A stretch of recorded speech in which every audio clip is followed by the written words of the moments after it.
That's a great point. Welcome back to the Untitled Bear Record Show, y'all. We in here, but we were just talking about the lawn care. I remember I didn't really care about it until Grandpa visited me one day and was talking bad about my lawn. I had to change my life. That's why Oh I'm man, glad the pandemic has not allowed y'all to come see what has happened to my yard. I don't even know if there's grass anymore out there. We cut it, but I don't know if it's even grass anymore. Pops, you will be so embarrassed by your family's house over here. How we living? We live in Oh, file, Pops. oh no, they made. We felt bad. We was like the one black family on the block, and we had like a patch, like 2 or 3 patches in our yard, and I was like, oh man, babe, I can't do this anymore. So we had treated it. I was washing it every time. It was crazy. y'all, So y'all don't understand. Grandpa, like this. No joke. I actually seen my grandfather go outside with a ruler and scissors before to keep his lawn straight. Like it's not a game for Grandpa, man. Grandpa didn't Grandpa win like some award for best lawn and Inkster once?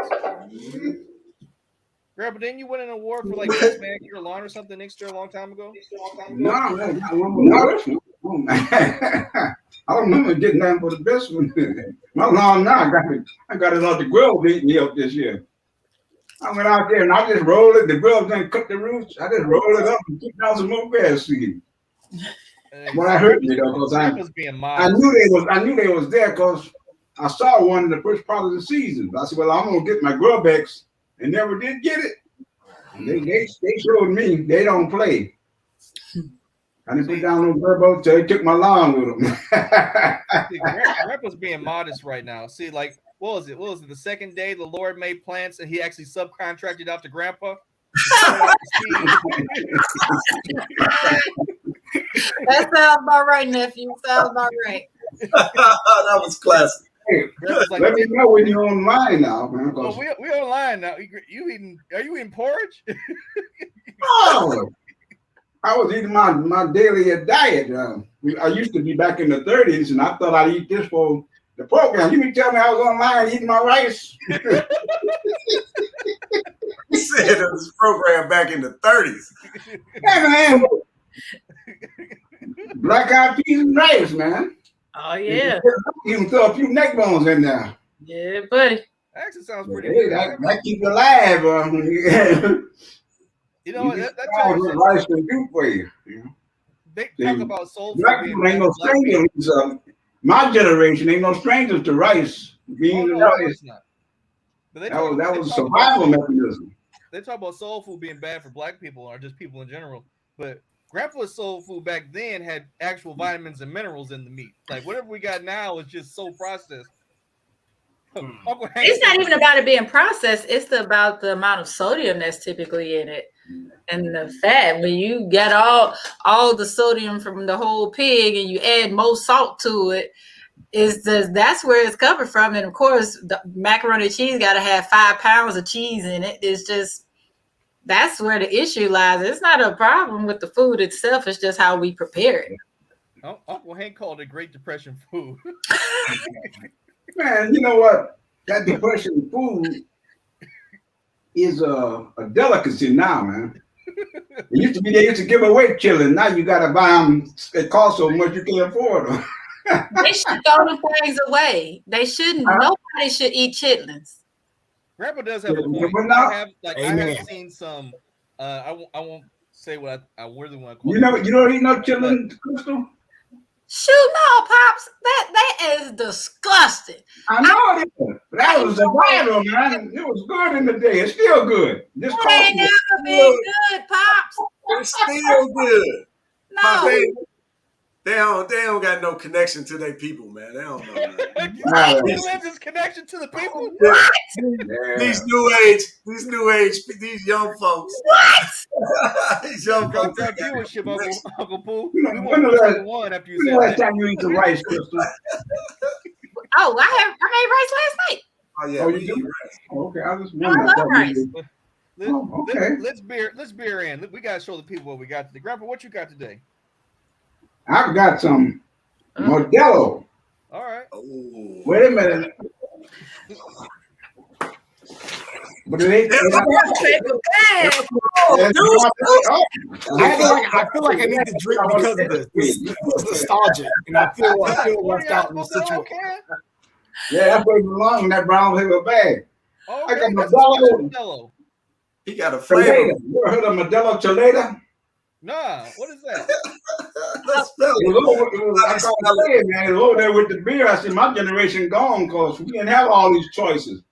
They got That's the one lime with and all the this stuff. tomato I don't know juice. what this is. You call it a beer, or what do you call it? It's chelada. I mean, what is it? It ain't no beer, is it? It's Oh, it's it a is a beer, beer. but I think chelada has like I don't know if it's Mexican. Let me see. I mean, I don't think it's. I thought it was Oh, it just says cold beer. It has juices in it. So see what type of juice it has in it. Oh, it's got It look like it's orange. It look that way. Yeah. I haven't opened it, but it's some. Well, let's see what it tastes like. Color to it. This is a See, I brave was new afraid world. it may have been Well, let me get it open so I can sample and see what I'm drinking. Oh, it's got a That's what I'm talking about. Get a wet your whistle a little bit. dark color to it. Uncle Hank said if you can't pronounce it, you shouldn't drink it. Hey, I came out of Taylor schools, man. I can't pronounce a lot of things. Man, this is tomato juice. That's what I thought. Yeah, man, they ruined the name of beer. Man, this ain't the beer I would go up on. And that's only 3.5 ABV, pops. It's not bad though. You can give it a 5. It might grow. Maybe it might make it to 6. But right now I'm gonna sell it for 5. Well, you said it's tomato juice, but it's like, it's good for tomato juice now. It's a 6 coming up. Yeah, but it's Budweiser get a 6 and Heineken and all that. See, I think he likes it. He's just frustrated it doesn't taste like beer. That's true. No, it's If it was just something to drink and it wasn't a beer show, Pops would be all on it. yeah, this gotta grow on you, man. It's like tomato juice or something. And I would not like branding right there. Grandpa got the actual Modelo can and I like that. Let's get our Brent, welcome back to the good brother Steven on the show. Well, I know you don't drink alcohol, man, but beer in it, or however we might say it for you. Well, what libations do you have today, brother? Or what's the story you got? Oh man, right now I have this nice little tea thing. I don't know what it is. My mom found it, and it's this weird tea. It's supposed to help you, detox and some other stuff like that. So I don't know what it is. It's in a green bag and it looks expensive. So it looks like some stuff from Whole Foods. I feel fancy. It looks like some Whole Foods tea. It came in a green bag and it looks expensive, man. You sure you're supposed to drink that and not light it? Oh, we'll try. I'll try that one. I'll let you know how that one goes if I make it through the rest of the day. Yeah, we'll see how that goes. Hey, Auntie, what you got? Hey, baby. Got the same drink. Yeah, we got the same drink. Found a new one from 18th Street Brewery. This is the local black brewery in Indiana that we like. But this one's called Pins and Needles. I think it's a double drop, dry hop, double IPA. So we're gonna see about this. But it's only 8.5, so I don't think it's gonna be too rough. What you got to add, baby? You see, I pulled it up on Beer Advocate. They gave it a 91. Really? Okay. Yeah, I was like, oh. But I still think 7, because they stuff usually solid. Ooh, this smells amazing. Okay. That's a lot of emotion right there. Yeah. Mm-hmm. Look at that. While y'all pouring that, I'm going to... Now, what's the name of that again? Pins and Needles. That ain't what Freddie drinking, though, is it? Yes, sir. It's the same thing. His can different, though. Nuh-uh, it's the same. It's just I have 5 turns, so it's the same. Oh, okay. Yeah, I see the picture now. Yeah, okay. Pins and Needles. Well, how did you rate it? I think starting out, I'm gonna start with a 6.5 before I actually get it. Wow, 6.5. Okay. Mm-hmm. I say a 7. Okay. Right. Well, we gotta get this taste situation going. We got anticipation now. It smells good. Okay. I'm gonna go. Where did I start at? A 6.5? Yeah. I'm at a 7.25. 7.25. That's a jump. It might go to 7.5. Wait a minute. I feel like that's an 8. We're gonna have to get it. This what makes me happy. I like that. Look at that. It's beautiful too. You done did a whole 10 points there. One drink, one sip. This is good, Pop. I was like, this is ridiculous. But this is good. So, nephew, it's a little creamy. Even though it's a double IPA, it's not super bitter. You taste the bitter, but it's like you could taste the citrus. It's like, but it's not super creamy. It's not thick at all. It's just like the cream is carrying the sweetness forward, but you still got the hops that's going, the bitterness that's holding it down. So this is good. I dig that. This is good. You like this one, nephew? That's pins and needles? Yes, sir. I'm going to send you some, Pops. Pins and needles, eh? Yes, sir. And that's a beer, eh? That's a beer. It ain't tomato juice. Right. Let me see what I got. Something from Brewery Vivint. I don't know how to pronounce it. Yeah, I can see right now where my generation gonna be extinct. We won't even know nothing what's going on. Why you say that? So this is. Huh? Oh, hold on. All right. So this one is called Wizard Burial Ground Bourbon Barrel Aged Quadruple Ale. Okay. I like quad ales. What is that? Release. Wizard Burial. I'll show you in a second. It's 10% alcohol. Oh yeah. It's Wizard Burial Ground. Yeah. Is that by Stone? Nah, it's Vivant. We've had them before. Okay. I feel like they marginal. Yeah, me too. I feel like it's marginal, but I like a good. Now, I don't know about that beer. That's what I said. I like a quad ale. So see what it do.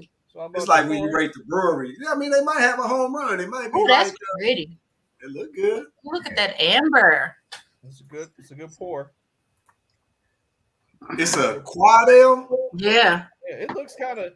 It looks. I thought it'd be darker, but it's pretty translucent actually. It's gonna have a wild tang on it.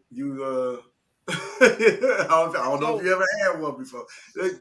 Actually, what is a quad ale? Because I ain't know. I don't know, but I know I like them. No, I know you about to. I know when you taste it, you're gonna be like, yeah, that's different. It has a different type. That's just I don't know how they make it or why they call it quad ale, but can't figure out. So this is my first time ever having a quad ale. This definitely it doesn't taste like alcohol at all. It has a very caramel forward taste. It almost is like you're drinking a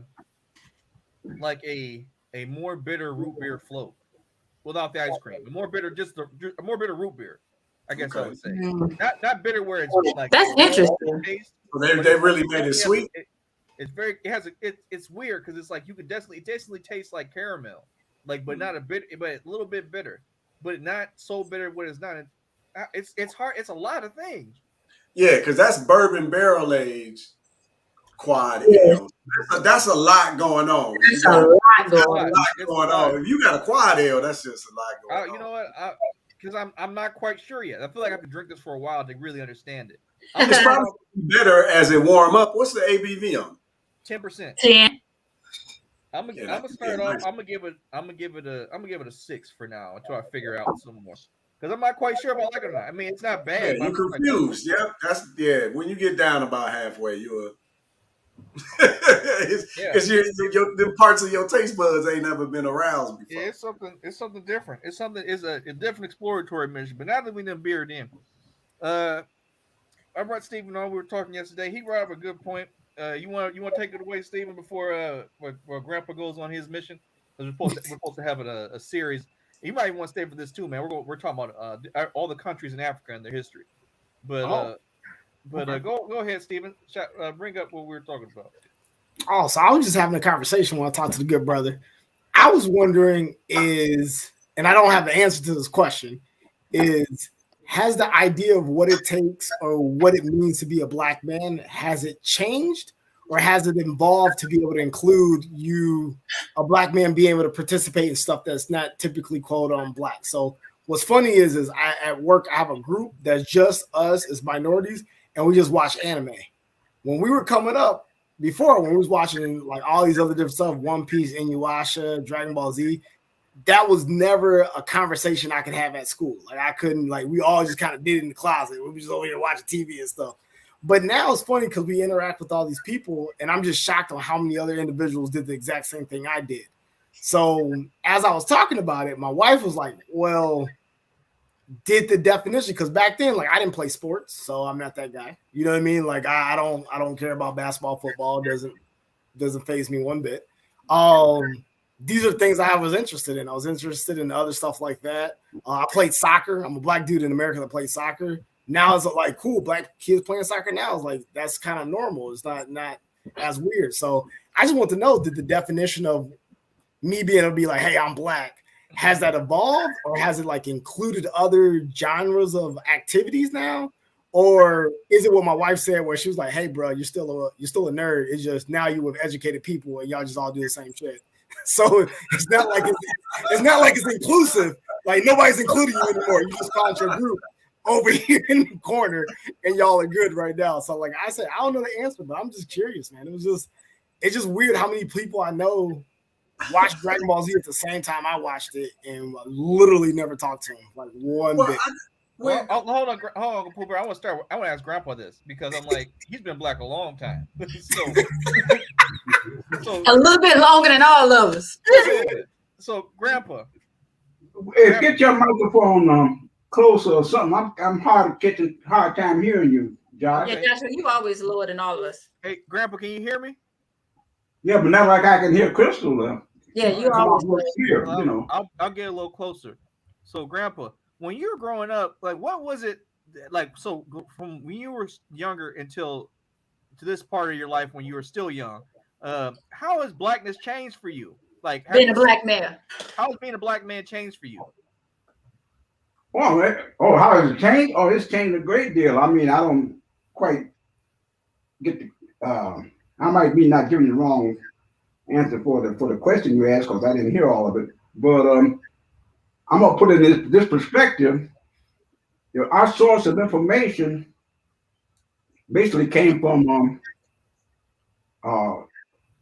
the black newspaper, which they had, weekly papers like the Michigan Chronicle and the Pittsburgh Courier, and the radio at the time, which it wasn't very resourceful information, but the basic information that we all got was like it's not like everybody had a television. We got our news from a newsreel at the theater. There was a theater within a couple of blocks of where you live. I don't know where you lived at. There was always a couple of blocks because that was a means of communication. Everybody used to go to the movies, On Wednesday they give away dishes and stuff like that.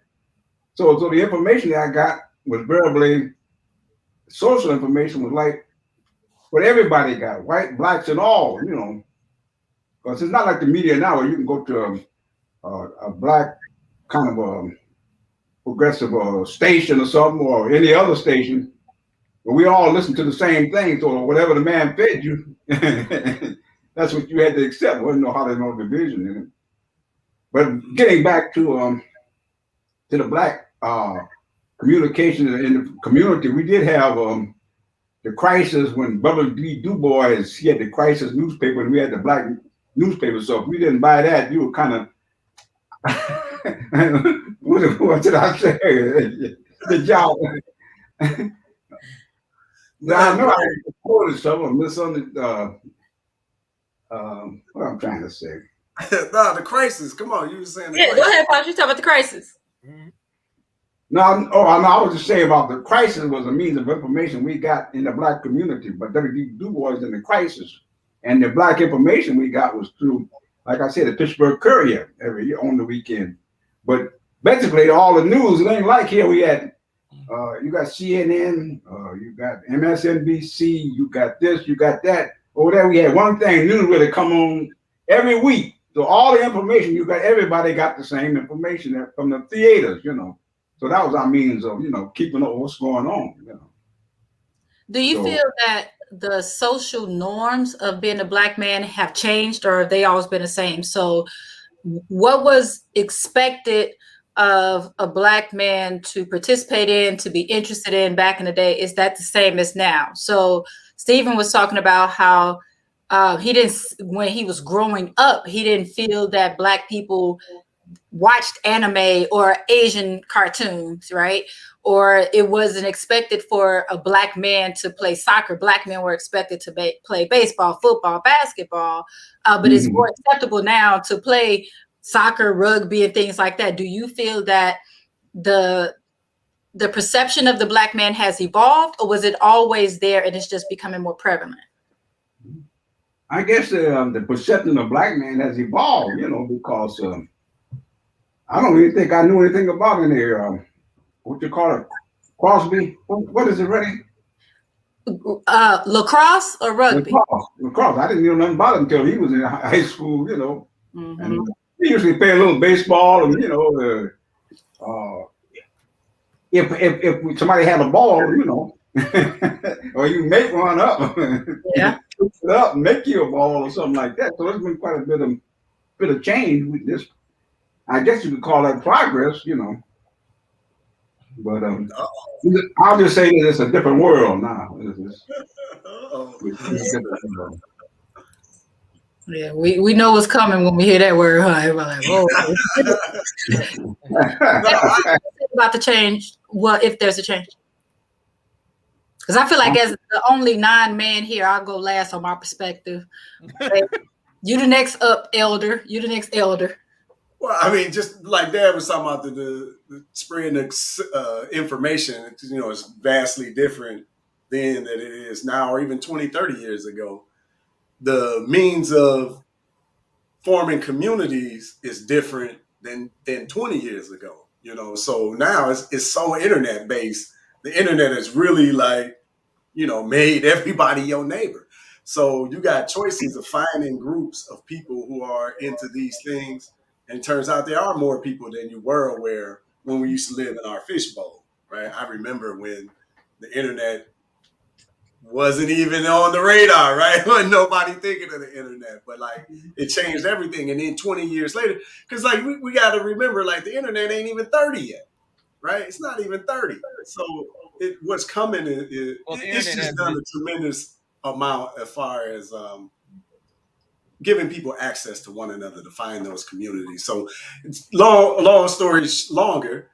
Yes, I believe it is an evolution of our people, but it's really still just the evolution that's been happening because we spread over into any and everything. And, I think the culture of the Black community is excellence. So that's what we're doing. It's just you're going to do it in that genre now. You're finding people who play soccer, which really globally we always played football, right? That's what it's called, soccer. So I think it's just the world is coming together. And I just think it's interesting because, I'm East St. Louis, one of the blackest cities you ever gonna find. But when you mentioned anime, I grew up with it. Like I knew people who did it. They, who watched it, who drew it. So it wasn't. But like, Our son loves it.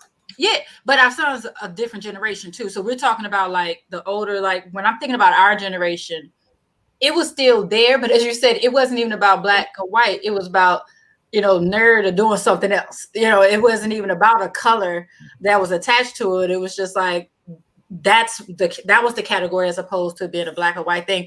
And my cousin was a bomb ass soccer goalie. Went on scholarships for soccer. So it's I was around all of it, but I will say that he was unique at the time for being a black player. He was the only one for a long time. But I think that what is different, I don't think that your question was whether the perception of the black man has changed. Was that your question? Yeah, just more so of what's being accepted of saying I'm black. Has that changed or is it evolving? Because I think change and evolving, I don't think they're the same thing. Because evolving to me tells me that it's increasing on. Change means we're going here and now we're going this way. Mm-hmm. So I don't know. That's just kind of it was. I think as with everything, as to sort of tie back into what Fred was saying, I think that the ability to communicate more, the ability to be, and like Pops was saying, the exposure to more things, I think it just makes people more comfortable with expressing what they already felt and it's easier for them to find their tribes. I feel like we've always had all of those things. It was just a matter of when you walk in the room and everybody's talking about, Real Housewives, you don't feel the need to sit there and talk about, don't feel comfortable to bring up anime. So it's not that there isn't somebody else in the room who likes anime. It's just that's what the major conversation is at that point in those certain pockets. So I think we've always been there. I think people are just more vocal about different things. People are tired of being in the same box. Like, hey, what about this? What about this? I like this. Anybody else like it? It's like at this point, we're just finally tired of feeling siloed. Yeah, babe, I'm sorry. Yeah, no, I want to, now that you've got the clarity for me, I'll say none of your actions or interests don't depict whether you black or not. Amen. Right? We have a shared experience in this world, in this culture, on this planet that makes you black. Whatever you're interested in, that's just what you're interested in. Amen. Right? You're gonna get people mad at you for saying black people are monolithic. I didn't say that. You're gonna get people mad at Shared you experience. saying that we're sharing something, that we have some type of commonality. Y'all, we got some commonality. Whether they want to admit it or want to act like it's something different, that's different. I just look at history. I know what happened. Don't tell me what's happening. I know I read. I'm willing to research. Like, I ain't just listening to the words though. Yeah.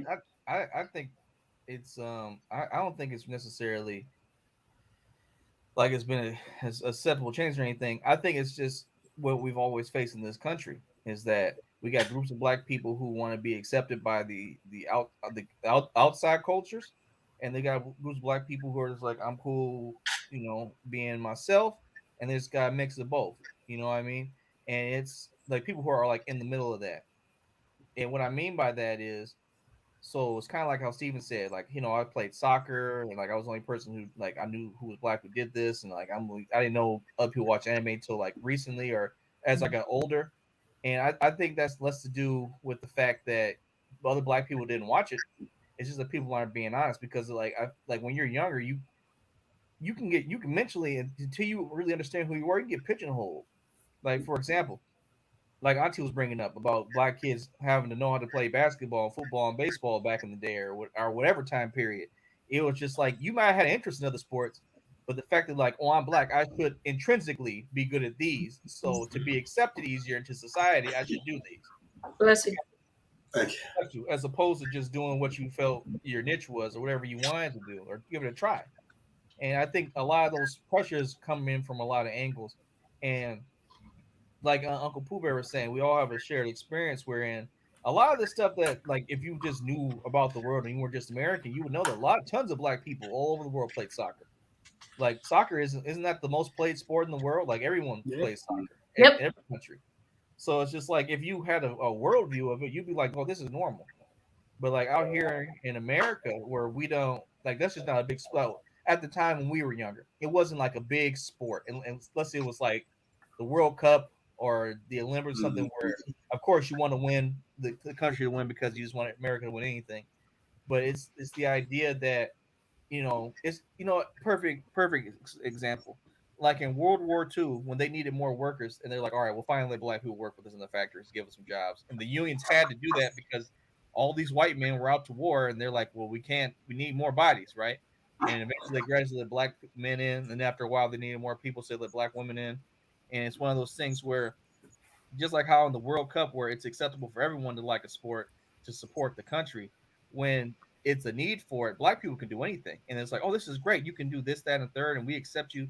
But once they reach their quota, or once the need for it passes, it goes back to the old social game rules. Like, why are you even enjoying this? And I think those things come into play. And that's necessarily, is it culturally black to do these things in terms of, like, I guess anime and soccer as examples. Yeah, I think it's to add on to what Pooh was saying, or what is your name on here today? Nightmare on Freddie Street. Oh, foolishness.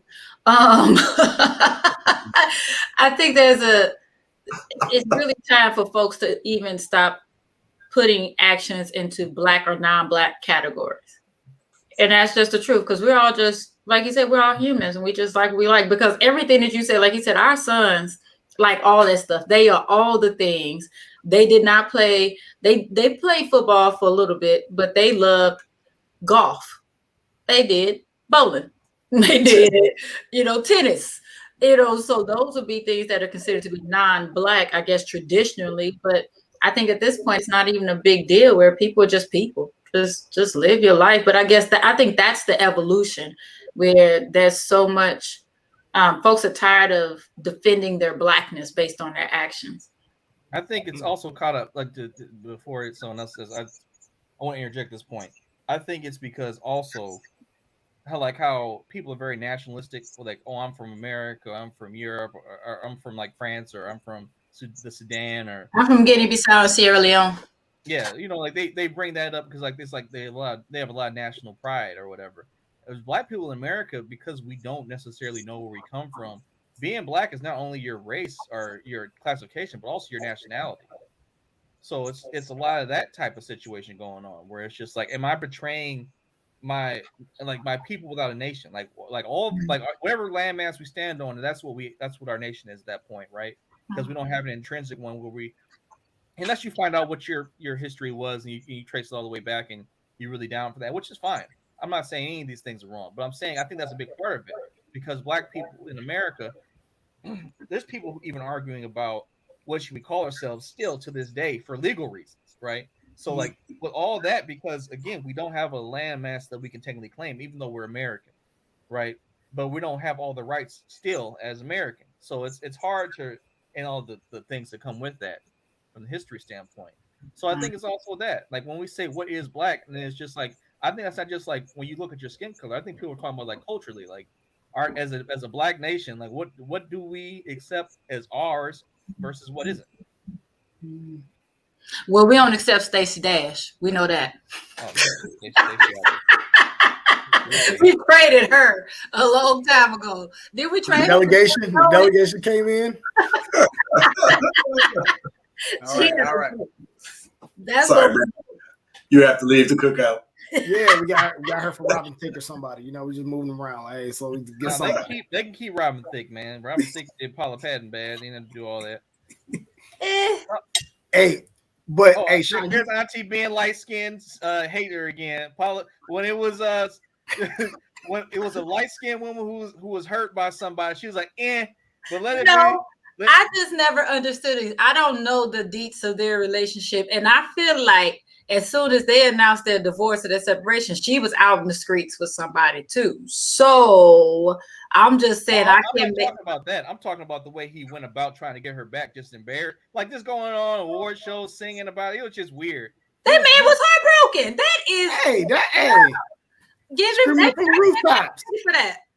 Do your thing. Go on your apology tour. That's what it should be called. Apology tour. Man, it was looking creepy for a second. Like I was like, I wouldn't. They've been together since they were in high school. What? Yeah, they were high school sweethearts. This is wild. This is getting deep. I know nothing about this. Yeah, they were high school sweethearts. They've been together for a long time. Ooh. So that man was like, "Don't take my rib. Don't take my rib. Let that man fight for his woman." Who were high school sweethearts? What'd you say, Pops? Like, who was high school sweethearts?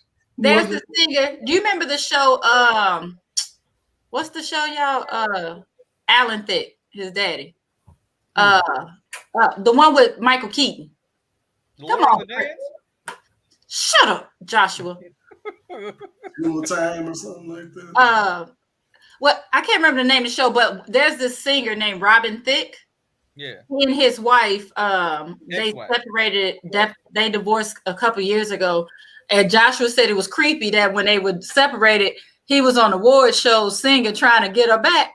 And I said, don't fight that man for fighting for his woman. They had been together since they were in high school. I'm just saying, if you did dirt, I mean, hell, that stuff privately. I don't even see all that. It just looked weird to me.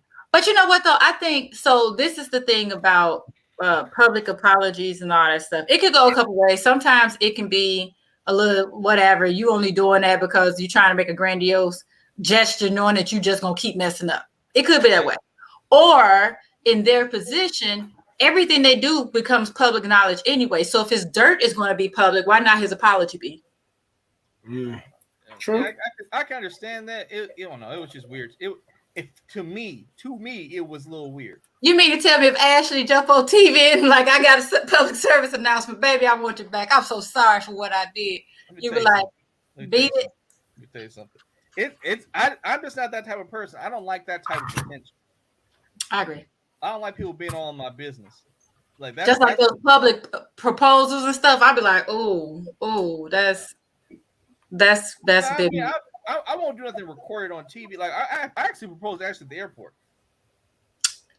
So I did, but it wasn't like recorded or nothing. Like it wasn't like on the TV. Like I don't like that stuff. Like old boy from what was it, Ole Miss or Florida? One of these college football teams proposed to his girl after they lost the game, and it was on TV and everything. I'm like, I'm not doing that. Wait a minute, that's the story we don't know. Pops, how did you propose to Nene? Grandpa's asleep. No, I'm not asleep. I'm just hard of hearing. Pops, how did you propose to Nene? How did I propose to her? How did you propose to her? Did you say, "Come on, woman, let's go get married"? No, she said, yeah, you gotta ask my daddy.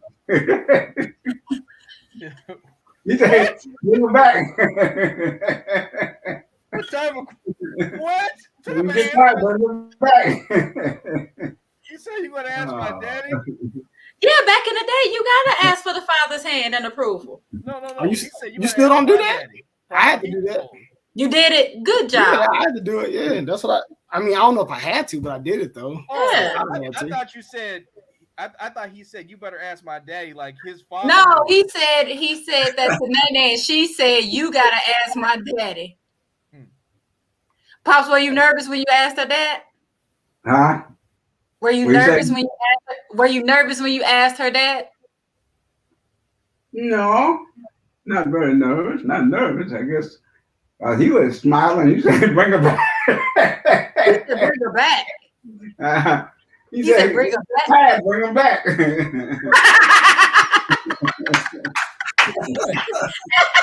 Grandma, did you have to pay a bride price for grandma?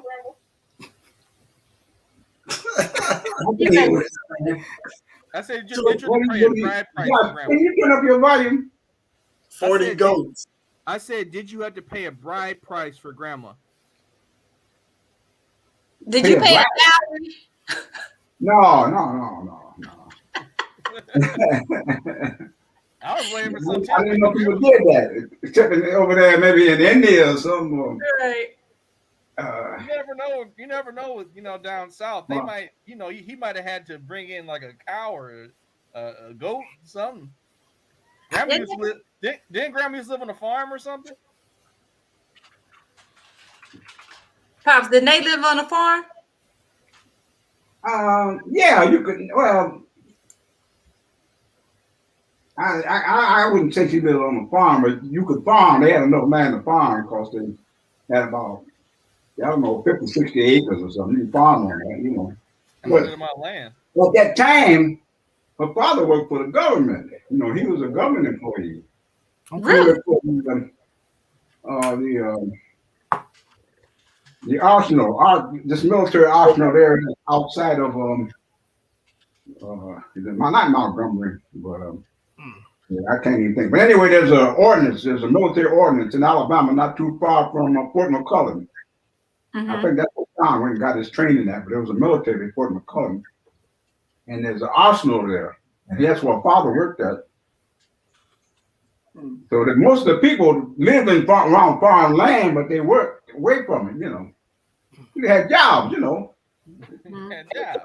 One thing, like a lot of people worked in Birmingham. Birmingham was like Pittsburgh, Pennsylvania. Steel, Birmingham, steel, So it was a high industry in steel in Birmingham, and so is in Pittsburgh, Pennsylvania, I mean, there was a lot of industrial jobs, Let me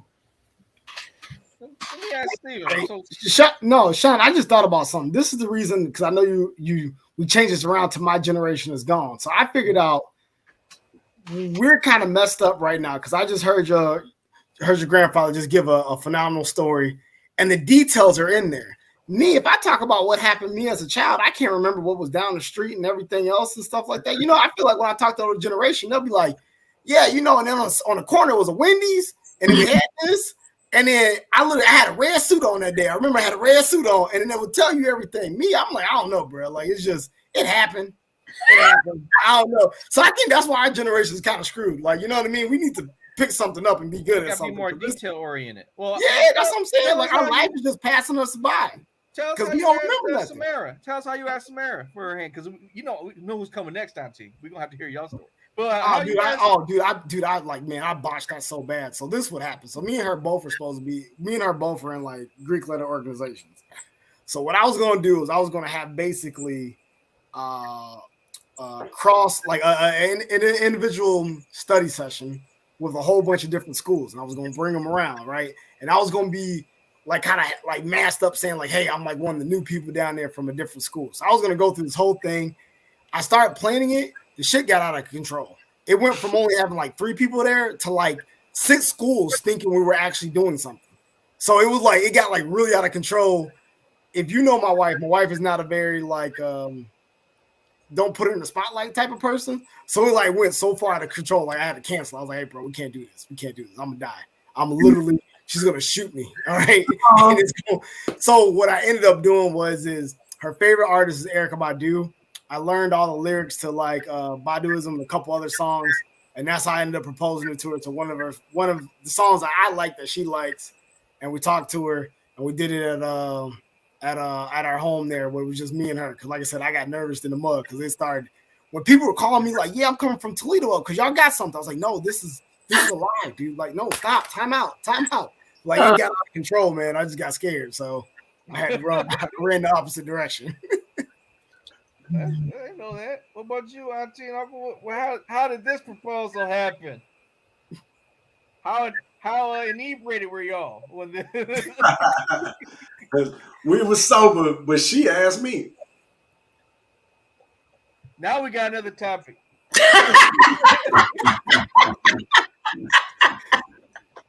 Now that we just seen a whole bunch of black women get on the knee, because I never knew this. I did not know this. So Uncle Pooh Bear, you were the torch bearer for black men. Yeah. I guess Negroes that is taking too long. No, that's not what happened. I was leading the team. Negroes taking too long. No. If you got a shirt, I'll buy one. I got you.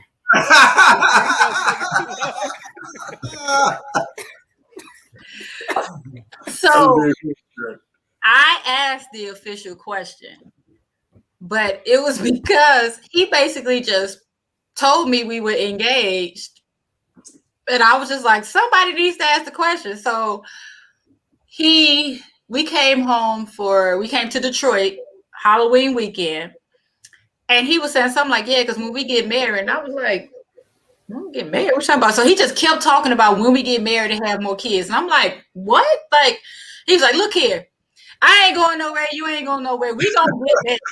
And I was like he kept saying proposal. And so that became the thing. The old days, you just hit it in the head, grab about a ponytail. He literally told me we would get married. And I was he told me, you ain't going nowhere, I ain't going nowhere. We gonna get married and we gonna have some more kids. And so I was finally got to the point, like I was like, okay, I start calling myself engaged. And I remember this one dude, I was at the bar with my girlfriend, and this guy was trying to talk, and I was like, I'm engaged. And he was like, I don't see no ring. And I was like, first of all, rings don't mean nothing in the first place. But then I thought about it. I was like, nobody actually officially asked the question. So that capitalism sunk in. She's like, rent don't mean nothing. But I just thought it would be nice to actually ask the question to make it official, because at that point it was just like, it was an assumption. Like he straight up just told me we was getting married. And like you said, boy, Steve, when I say I was right, you talk about botching a proposal. That was the worst meal I ever cooked in my life. But I was so nervous. And it was so weird to be nervous because he had already told me we would get married, but I had gone to the mall. I had bought him a ring and everything, y'all. Like, it was the craziest thing. A ring? I did. Oh my goodness. I mean, I did. see, I'm gonna say, like every once in a while, I remind myself I ain't shit because I actually love well, this is why I gotta step my game up, man. I should shoot. I need to get me a gospel run shirt. Improve my swagger. Yep. Now you know what? See, this is some cool stories. Like Grandpa then went down south, then went to the woods of Alabama, freed Grandma from chattel slavery from the took her north, and we lived a good life. Took that north. Followed the north side.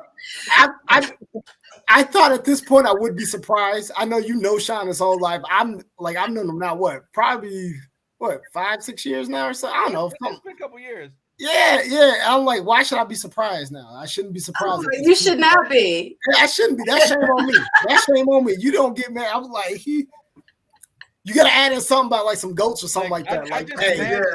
I just imagine that Grandpa got off horseback and said, "Sir, I come to make an honest woman out your daughter." And Grandma's dad just took some tobacco and spit some telling like, "All right, boy, what you got?" These 40 goats outside. Oh my gosh. Grandpa picks her up on the horse and lifts her onto the horse and rides off Django style to the sunset. Look at it. One thing we know. Back home. And the only thing Grandma took with it was the pot that she gave for me to cook rice in when I married her. One thing we know is that Nene ain't never need no saving from nobody. From nobody. I'm sorry. Her dad or her mother and gave her inheritance of the 2 pistols she used to do gardening with outside. The rudeness, tootiness. That's what names were. It was rootin' and tootin' on each. Rudeness, tootin'. Oh goodness, that's hilarious. And what's wild is because people talk about this ties into our topic about what it is to be a black man. I was seeing my cousin asked me the other day about. Excuse me, I thought I had a burp idea. I was talking about relationships the other day because she's a couple years younger than me, and she's out in the DMV. Like she's dating somebody right now. Yeah, it's a good dude. And I'm just sitting here, and she's talking about like her other friends who seem to be having trouble dating. And she was just like, people in our generation don't seem to either afraid or apprehensive of dating. And I'm looking at it like, and she was just telling me things that she at least knows from like her guy friends and their friends that are girls or whatever. And I like from what you described, I think it's not necessarily fear, but I think it's people are believing so much of the hype that people just don't want to be with each other. When it's like I don't think that's necessarily true intrinsically, if I use that word correctly, but I think it's the fact that we put so much value on what you think you're supposed to get from being with someone as opposed to what you actually want to get from someone.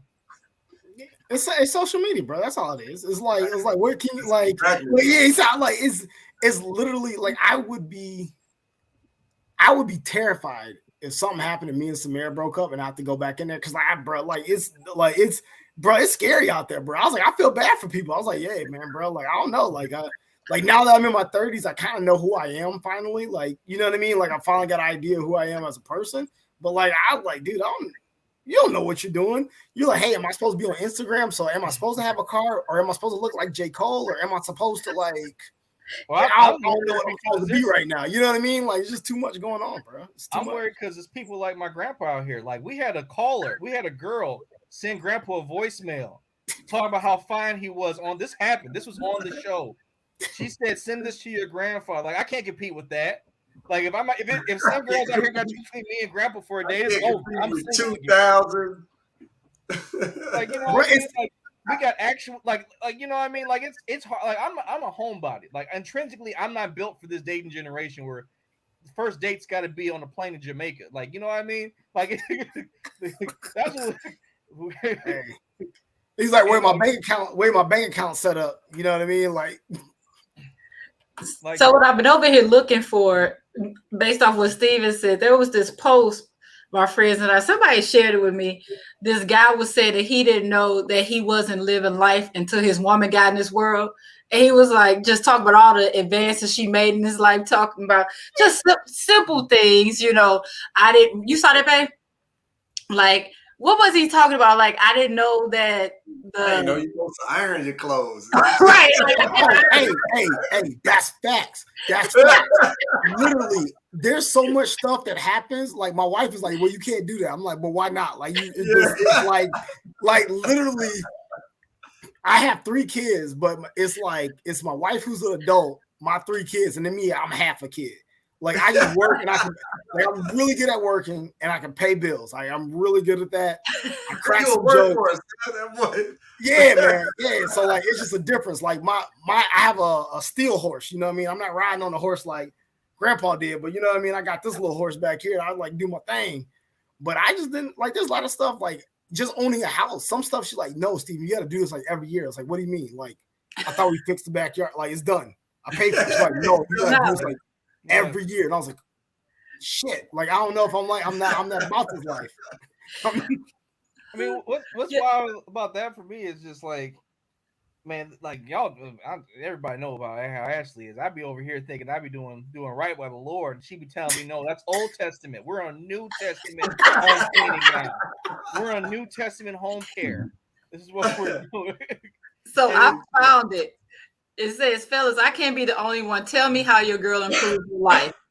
He said, I asked my girl why she changes sheets every day. She said, because they dirty since we slept on them. He's like, but they still the same color though. As a man answer. Then she made this rule that I can't get into bed with my outside clothes, which I just don't understand at all. Fred know about the outside clothes. Came home to clean folded drawers one day, and light flashed before my eyes, wondering if she saw them before. I was scared to look her in the eye. I'm terrified of a chick washing my drawers, and she just did it with no issues. Then she said, I didn't bother the socks in the bottom drawer. He said, I was standing there looking like the Mr. Krabs meme. Also, when I was single, I had 1 pillow. Now we have 32. Why do we have 32 pillows? She said for decoration. For who? Y'all ever heard of something called decorative tiles? She got some decorative tiles that I apparently can't dry myself with. It worked both ways. Her car was messing up, and she was gonna take it to the shop, and I fixed it for her. She looked like she saw a ghost. My girl, all her light was on, and she said she ignores it because it's been on for a while. I changed it, and it went off. She screamed. So that's you go ahead. I gotta ask y'all because we're winding down. I gotta ask everybody a question before we wind down the show. So I'm gonna say something. This is I'm gonna go start our first giving an idea of what this question means. So for Ashley, like if we go out, I kind of understand what she would set her off of a woman approaching me. So these young girls approach me all fast stuff. I like if it rarely ever happens, isn't like a big deal to her. She's like whatever. But if I'm at work or something back when before COVID and some lady brought food and she's like, oh, let me make you a sandwich or something. She's like, I'm ready to fight somebody. Like she's like, ain't no home economics bitch taking you from taking my man from me. But she's like, I know Sean's about convenience. So like as a it's real though, man. Like it goes back to what we were talking about. I can't be in the dating game because I grew up around women who are like you know it's a thing. Grandma would have enough food for you to go to the winter in and survive. You know what I mean? I'm used to that. Like I don't need all the extra hands on my knees, like whatever thought shit that Megan Thee Stallion talking about. Like I need stability. Like is is the towel warm and folded when I get out the shower? Like stuff like that. Like Ashley be like, well, why is she smiling at you in a caring fashion? Like I'm sorry, I don't even know why. I don't know why she had the idea she could look at me in a caring fashion. Stuff like that will set Ashley off. She's just like, oh, I told y'all the balloon story, but it's some wild stuff, man. Like, so we were at my aunt's house one time, and I got up to make myself a plate, and she was like, "Don't you ever embarrass me like that again," because I was around my older aunties, and they're like, "You see these older women, they gonna think I'll take care of you." Like when I saw that, I was just like, "Yeah, this is the one." This is the one right here. Like, I can't mess this up. Like this is stuff I can't handle. Because it's not to say that. Because it's like this. I'm a mow the lawn outside, take the trash out type of dude. Like it's not a lot of people in our generation who are still raised that way of old timesy social game rules. And so like I don't think I'm equipped to date in today's modern society because I won't know how to react. Because I'd be like, what? so like Steven, like what's the thing that would set your wife off you out of the crowd and some lady talks to you and you don't realize she's hitting on you? Dude, I never understand. Like literally, that's what gets her mad because I'm like clueless about certain stuff. I'm like, no, they're just nice. They're like, no, Steven, no, they're not nice. I'm like, my bad. Like I'm just like literally clueless about the facts. So like I don't know. Like that's why I've learned too. Because also you gotta be realistic. Like I met my wife when I was 18. Mm-hmm. So also like I'm like horrible. Like I have no game, no nothing. Like I feel bad for her because like the stuff that get me and Sean piss our wives off together. Like this is a pastime for us at this point now. This is a good pastime. Like it's very very enjoyable. So I can't. Like I said, I literally would text my wife just randomly just because like I literally send her and her sorority sisters. I send them memes like 3 or 4 times a day. They didn't ask for this. I just do it just because I feel like it's part of our relationship. Like I can't go back down that road. Like I can't start that conversation out with the new person. No, it's impossible. Like no, we're done, dude. I told my wife. Oh, also, side note, unless my income drastically changes or something, we're not getting a divorce because the divorce rates are high. 1, but 2, it costs an arm and a leg, bro. We're gonna be together until these kids 18 or something, bro. Because I do mortgages, so I see the other side of it. So like hey Sean, we can't do it, bro. We gotta make sure to stay together. Divorce is for because I can't afford to get divorced. Divorce is for you know what? I'll say this right now. Divorce is a part of racism. Said, I love her, but it's cheaper to keep it. Divorce is a part of racism. I can't do it. Divorce is a part of racism and classism. You can't be poor and get divorced. Like we're gonna have. That's when you found out. You like therapy is between you and your spouse. Like, hey man, how much money you got? That's how much therapy costs. Like we in together. We gonna talk it up. We gonna talk this out. I'm sorry. Like yep. You know, I gotta work on myself. I gotta be a better man. Don't worry, I got this. I'll take it because it costs too much. It costs too much, man. Like, bro, let me ask Uncle Pooh Bear this because I know we got to wrap up in a second. Uncle Pooh Bear, we don't. So Steve, I haven't taken you yet, man. But I didn't took my family. We are strip club goers. We get our lamb chops on family visits, right? And so there'll be girls coming over, popping their cheeks right by my uncle's face. Auntie has no problem.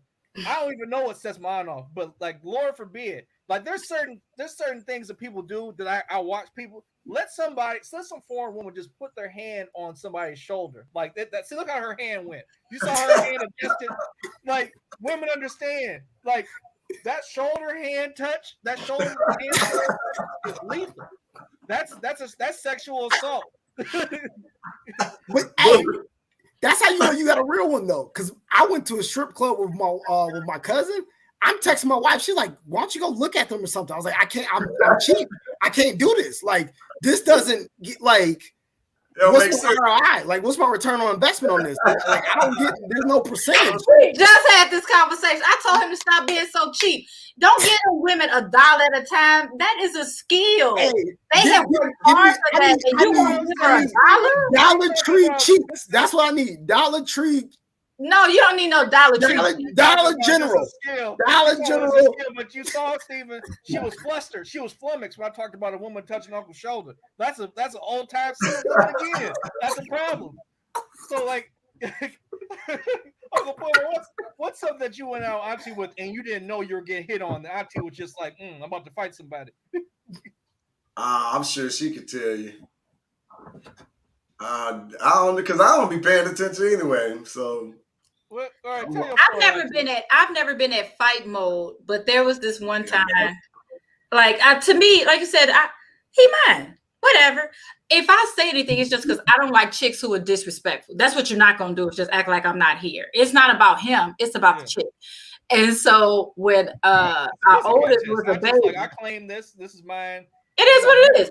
You know, just like that, there was this post going around in one of our groups about this. There's this barber shop where it's a whole bunch of thick chicks who twerking while they cutting hair. And they were like, Fred, Crystal ain't gonna let you go there. And I'm like, why not? Hell, First of all, as a matter of fact, we might invest in it together. It is what it is. But I don't like subtle stuff. Because I have a thing with people trying to insult my intelligence. That's more than anything. You know, you can go for him. Try it. Let's see if he go with you. Go for it. Try it. But when you think you slick, I don't like that. So this one chick, we out to eat, baby boy, like baby, our firstborn. He's sitting next to me. But every time the waitress comes, she leans over him to look at the baby.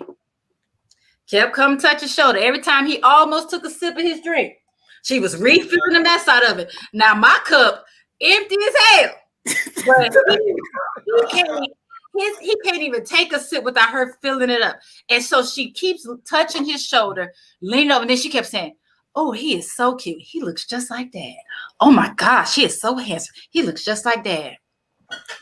I said, okay. I let her leave. And I told her, I said, she got one more time to put her hand on you. Oh no, babe, she probably think I'm paying and she just trying to be nice because I'm the man. I was like, okay, whatever. But that day I was paying. So my petty kicked in and I wrote her a tip on the receipt. I paid the exact amount and I put the tip in that tip line was keep your hands off people's men and you might get money. And I knew it was real when she hit the bad boy, right? That's that is you gotta stop. When you see this, bro, shut up. Just apologize. It's something about that. It's something that grandmothers teach their granddaughters and daughters about that shoulder touch. She's like, now, baby, if you want to keep your man, watch some women who put their hand on your man's shoulder. That's sad. There's something bewitching. Something bewitching about that. Because they think they slick. He said bewitch. No, it's something. I'm serious. I done been places with. I'm telling you, Steve. We done been to strip clubs and people have been like popping right there, and nobody says the thing. But let a shoulder arm touch interaction happen, and it's World War. Look, my wife then came. Or even look like she hurt. Hey, right.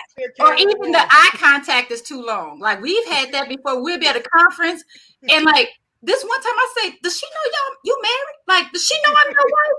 Because she's standing here, she like, oh, googly eyes and his eyes standing tall. And I'm literally standing next to him. And I'm just like, does she think I'm waiting my turn to talk to him? She don't know. I got the papers on this mug. Like, that pissed me off. I was like, look here. I know we don't wear rings or whatever, but I was like, I need her to stop standing. She like, girl, close them eyes. Blink.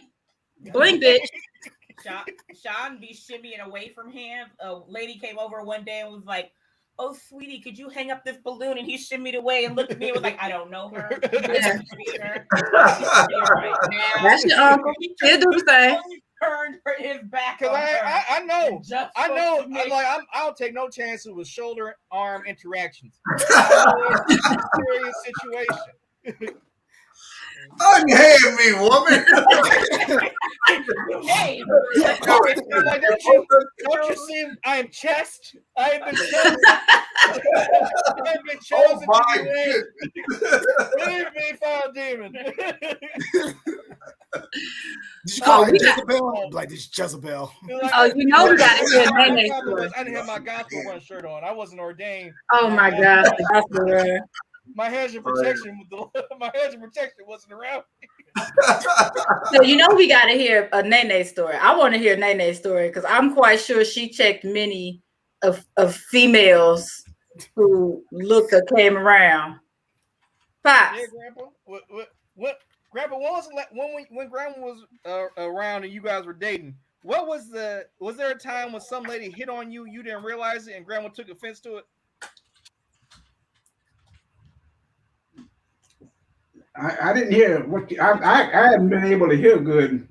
What did you say? Yeah, he said, was there a time back in the day, like when you and they were dating or early married or something, that there was a woman who did something that Nene didn't like and took offense to it?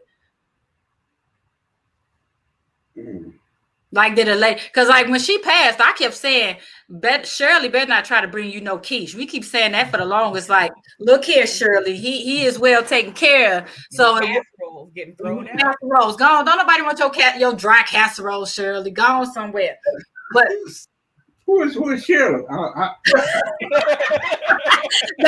that's a made up name for any woman who coming after you. But was there ever a time that that Nene expressed that she didn't appreciate some woman giving you a certain amount of attention? Oh. Was there? No, I don't guess. I'm missing something here. So we were talking about how we were talking about how there are certain things that we pick up on as women that sometimes you all may think is innocent, but your wife or your woman to tell you like, no, that's not innocent and I don't like that. So we were just telling stories on different times that this happened. We were just wondering if that's ever happened with you and Nay. Oh. Not that I know. Grandpa here he's a saint. He has put himself in no bad situations. Well, I done went out to bars with Grandpa as an adult now, and Grandpa just be chilling, man. He be out here just talking to the bartender, eating his sandwich, drinking his beer. This is a calculated life. I gotta take. I mean, I'm telling you, whenever this COVID slows down again, I gotta take Grandpa to another one. They opened up a few different breweries downtown, and I gotta take Grandpa to these places. Grandpa, they made some. Stephen gone. Yeah, yes, sir. He had to go back to work. Yeah, he had to go back to work. Oh, okay. I'm about to go back to work too. But there's at the Stroh's Ice Cream Factory. There's a bar in there now. They reopened. Oh yeah. There's a bar there. Has Pops ever been a Hopcat? No, I don't think that could be a good one because there's so many different beers and you actually try a lot and the food is good.